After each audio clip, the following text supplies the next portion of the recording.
Let your adorning, verse 4, let your adorning be the hidden person. I love this. You're a person.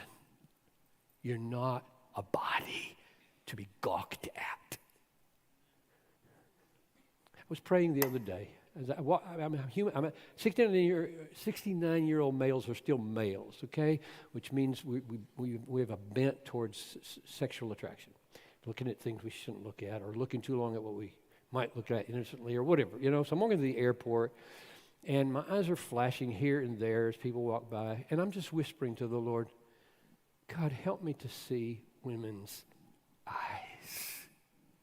I don't mean makeup. I mean, that's where the person is. I want to see people, not bodies. Help me. Isn't that what this is? No women, men too, but women here.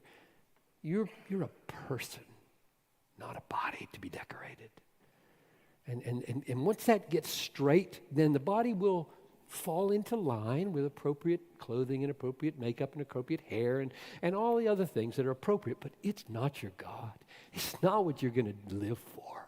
Please don't live for that.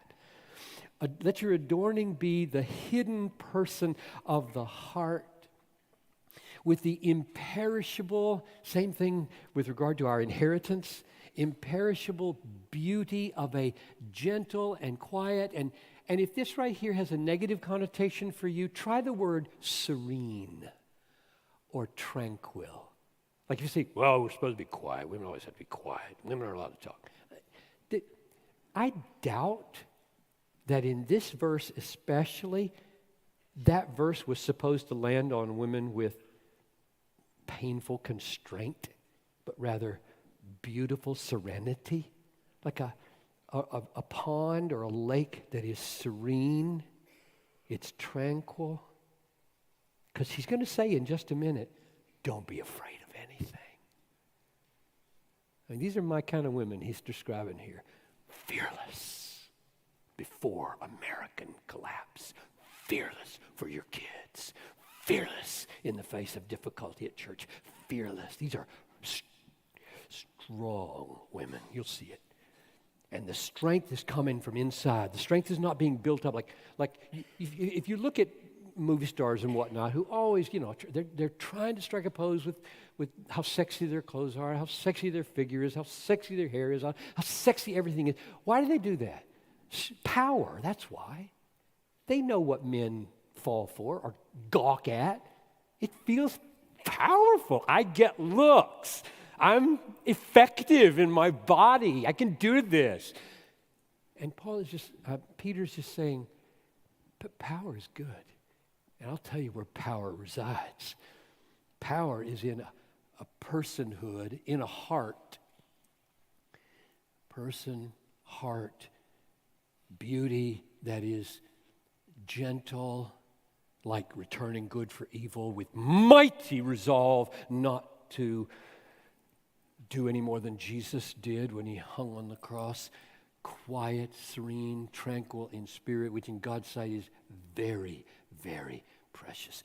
And then he gives a reason for why he's saying that kind of strength or that kind of inner demeanor. For this is how the holy women, he's back to this issue of holiness now.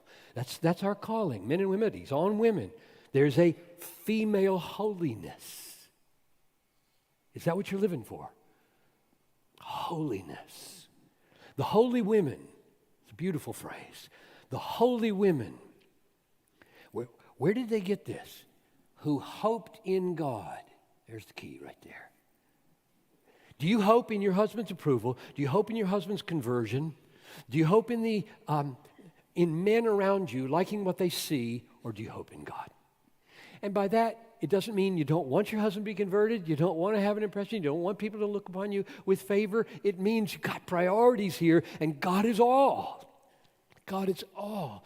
My hope is in God. I'm getting my identity from God. I'm getting my satisfaction from God. I'm getting my hope and my future, my joy from God.